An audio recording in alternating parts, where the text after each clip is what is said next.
Good day. It is July the 26th, and today we continue in Ezra 8, doing verses 21 through 23, and Proverbs 26. Remember, if you'd like to be tagged when I post these videos, or if you have any questions, comments, concerns, or complaints, you may reach me through 810-242-2997.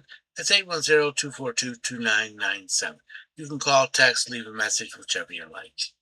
We begin Ezra 3, doing verses 21 through 28. Then I proclaimed a fast at the river of Ahava, that we might humble ourselves before our Yahweh, to seek from him the right way for us and our little ones and all our possessions. 2.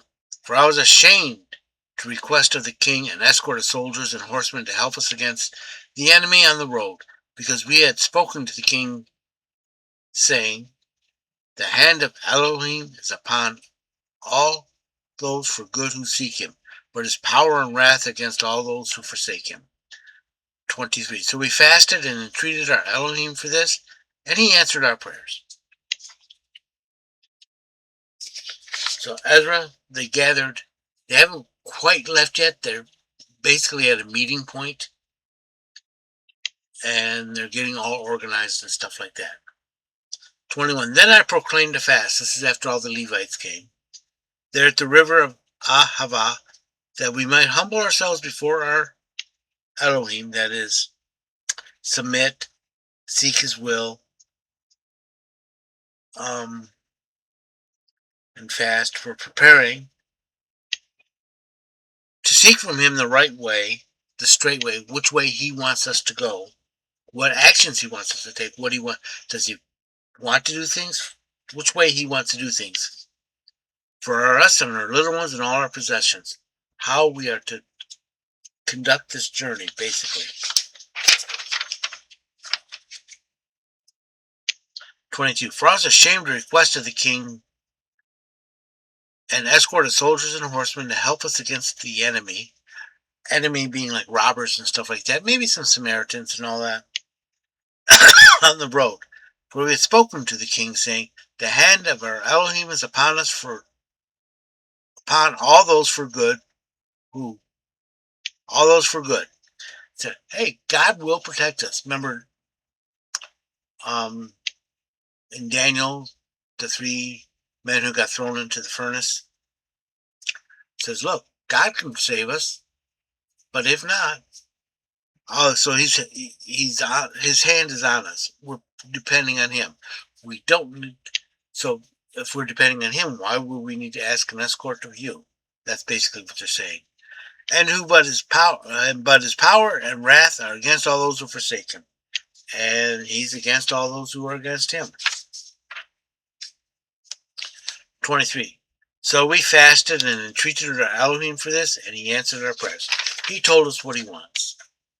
Basically, is what they're saying.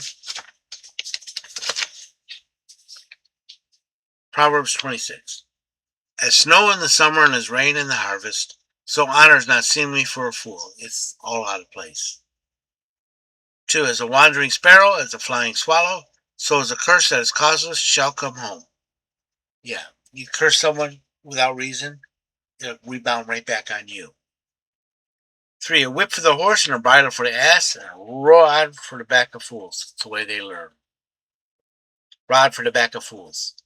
4. Answer not a fool according to his folly, lest thou also be like unto him. Yeah, you be the same as him if you do that. Answer a fool according to his folly, lest he be wise in his own eyes. But at the same time, you can't let him think that he stumped you. It'll embolden him, saying more. 6. He that sendeth a message by the hand of a fool cutteth off his own feet and drinketh damage. It won't get delivered, and be your fault.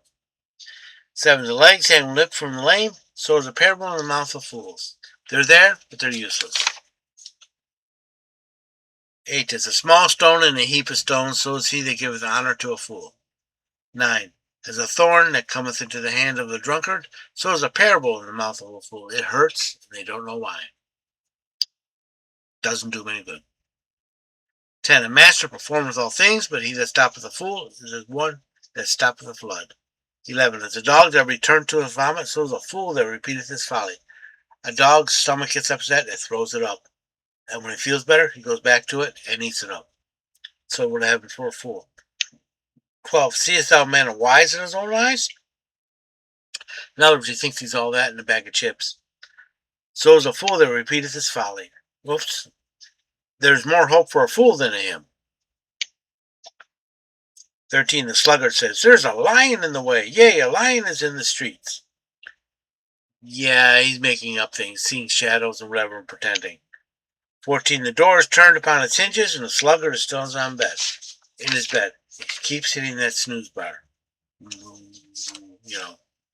Gets in bed, stays in bed. 15. The sluggard buries his hand in the dish. It wearies him to bring it back to his mouth. Oh, got the food in his mouth, in his hand, and he won't lift it up to his mouth. That's how lazy he is. Can you feed me? 16. The sluggard is wiser in his own eyes than 7 men can get an answer. Always has an excuse. 17. He that passes by and meddleth with strife not his own is like one that taketh a dog by the ears. You're just asking for it. 18. Is a madman who casts firebrands and arrows and death. So is a man that deceiveth his neighbor and saith, am I not in sport? He's careless. He's heedless. He doesn't take responsibility. He just destroys things and say, just kidding. 20. Where no wood is, the fire goes out. Where there's no whisper, contention ceases. 21. As coals are to burning coals and wood to fire, so the contentious man to strife. Yeah, you don't feed gossip and contentions, and if you get rid of the fuel for it, it'll cease. The words of a whisperer are dainty morsels, like little poisons, and they go down to the innermost part of the body, and they lodge right within you.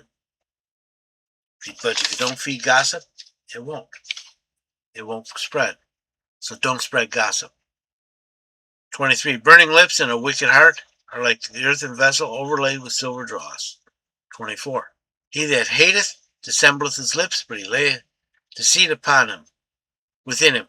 When he speaks fair, believe him not, for there are 7 abominations in his heart. Though his hatred be concealed with deceit, his wickedness shall be revealed before the congregation. He shall reveal himself in front of everyone. 27. Whoso diggeth a pit shall fall therein, and he that rolleth a stone shall return upon him. You set traps for people, you're going to be like Wile E. Coyote. And 28. A lying tongue hateth those that are crushed by it, and a flattering mouth worketh ruin. Destroys people. I hope you've been blessed by this reading. May the Lord richly bless you. Remember, if you'd like to be tagged when I post these videos, or if you have any questions, comments, concerns, suggestions, complaints, or anything else, you may reach me through 810-242-2997. It's 810-242-2997. You can call, text, leave a message, whichever you like. Remember, Jesus loves you, and so do I.